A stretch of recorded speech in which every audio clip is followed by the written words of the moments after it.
Tell me about the extreme performance training. I've seen the videos, I've seen the MMA fighters out with you, and I've seen you walking down with the weights underwater, and then also the sauna stuff, and we can get to the diet. But how did this come about? I know a lot of it's a game and something you play with your own fears, with the water and your breath, but how would you describe it to someone who's never heard of it? Well, the best way I could describe it is, well, and this is kind of the part of this is the irony of the story, is that I'm not a big fan of swimming. So That is funny. and if you you ever see a killer whale put into a tank, I mean, they get a floppy fin, they're not happy. So,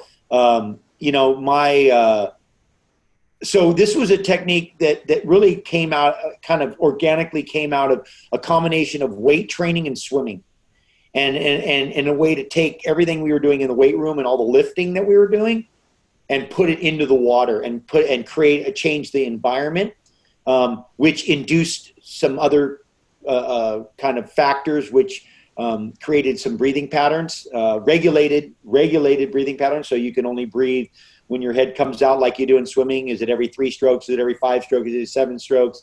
We do a lot of vertical stuff, so a lot of jumping, a lot of stuff off the bottom, so a lot of leg-driven stuff, which normally swimming is more upper body, and the legs play little factor. They use too much oxygen. So now we've taken weight training, and now we've introduced weight training into the pool, right? So now we're in an environment that doesn't have gravity. You can lift a little bit heavier weight. You don't have all the negative side effects of creating momentum with weights that can create injury. So you're protected. Compression on the body, again, back to lymphatic. It allows the blood to flow, so you can do a lot more volume of stuff without getting sore. I mean, there's a lot of factors. There's the fear side of breath holding, which psychologically plays a whole factor to, everyone benefits from it. It's just not, the fact is that there's not an athlete in the world, there's not a human in the world, first of all, that would not benefit from this type of training. And the truth is, we can take a little kid, and we can take a grandparent, we can take anybody in the spectrum, and they can do an aspect of it. So we know it's sustainable.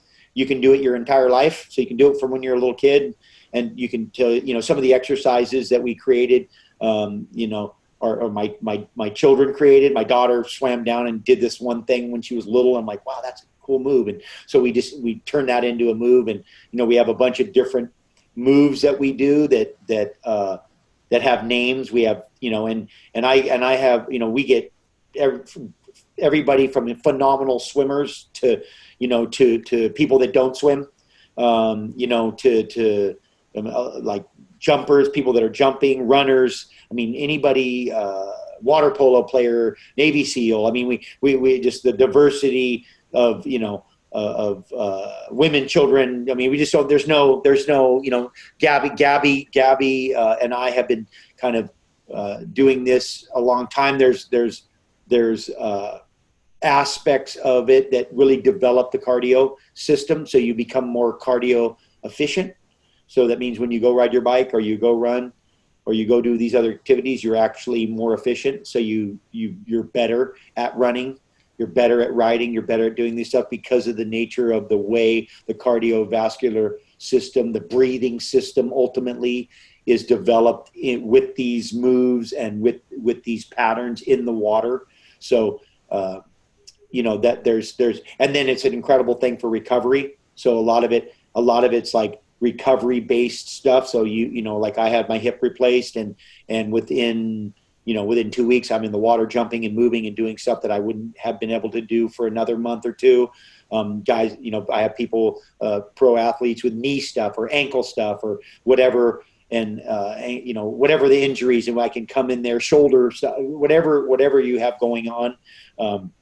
We can run you through these different protocols and really kind of nurture the system, protect you. And then eventually we take these same kind of things that we use in rehab and recovery, and we boost that into performance. So, I always thought it strange that a lot of the moves that we do in training, we do different moves when we're in recovery, right?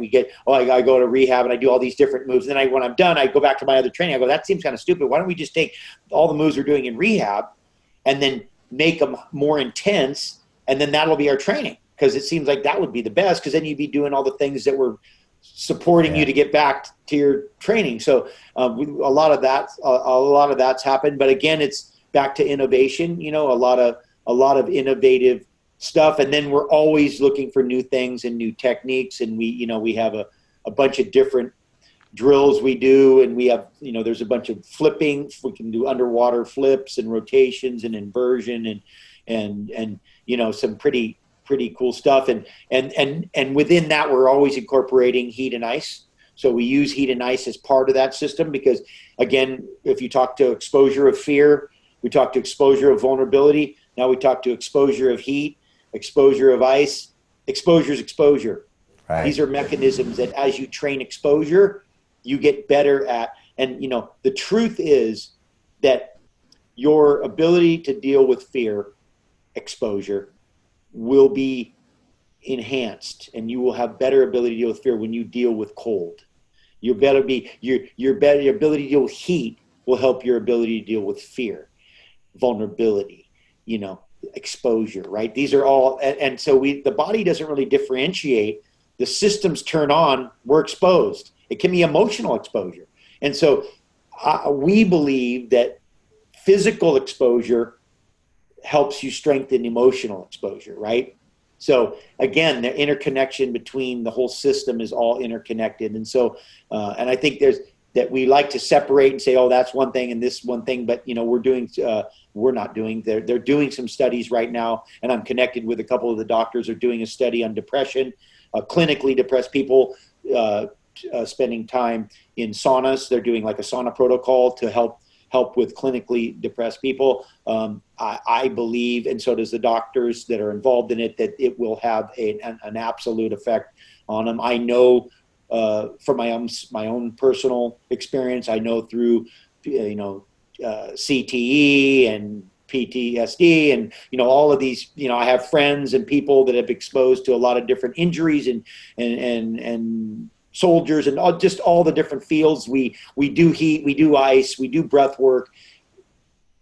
We are healing. We get healed. We get healed. We get help. And so those are all, again, those are all back into the formulas and the simplicity of the formulas, and that they're interconnected, and we're connecting, we're connecting physical health with emotional health. We're connecting the two. And if you don't eat, if you don't feel good and you don't eat good, or if you're not eating good and you're not physically feeling good, it's hard to feel emotionally good. It's like those are connected. Like if you feel bad, like physically bad, you're going to probably feel emotionally bad. It's not like you can be all happy and be physically wounded. That's a separation. These are together. And so, and that's all the stuff that we're kind of, it's a workout, but we're trying to work it all out.